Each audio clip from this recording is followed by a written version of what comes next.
ভারতীয় টেস্ট ক্রিকেটের ইতিহাসে সর্বকনিষ্ঠ 5 ভারতীয় অধিনায়ক কারা? এই তালিকায় শুভমান গিল কত নম্বরে রয়েছে? এই তালিকায় কারা কারা রয়েছে চলুন বন্ধুরা দেখে নেওয়া যাক।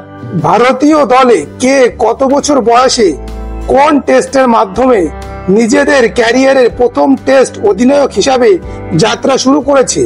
বন্ধুরা, ভিডিওটি শুরু করার আগে আপনাদের বলছি, আপনারা চ্যানেলে নতুন হলে ক্রিকেটের এমন অনেক ভিডিও পেতে চ্যানেলটি সাবস্ক্রাইব করুন, ভিডিওটি লাইক ও শেয়ার করুন। ভিডিওটি শেষ পর্যন্ত দেখার অনুরোধ রইল আপনাদের কাছে। ভারতীয় টেস্ট ক্রিকেটের ইতিহাসে সর্বকনিষ্ঠ অধিনায়কের শীর্ষে রয়েছে মনসুর আলী খাঁ পাতৌদি। তিনি 21 বছর 77 দিন বয়সে প্রথম টেস্ট অধিনায়ক হিসাবে যাত্রা শুরু করেন। ব্রিজ টাউনে ওয়েস্ট ইন্ডিজের বিরুদ্ধে প্রথম ভারতের হয়ে নেতৃত্ব প্রদান করেন 1962 সালে 23 মার্চ।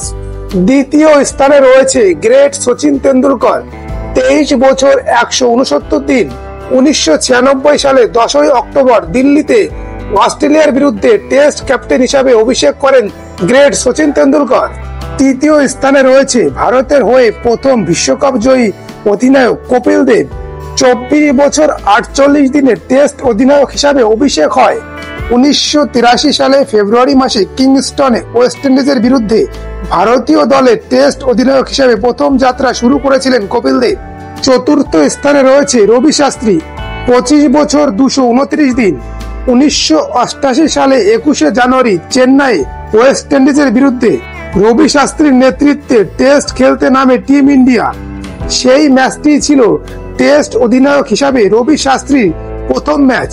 পঞ্চম স্থানে রয়েছে শুভমান গিল, 25 বছর 285 দিন 2025 সালে 20 জুন লিডসে ইংল্যান্ডের বিরুদ্ধে টেস্ট অধিনায়ক হিসাবে অভিষেক করবেন শুভমান গিল।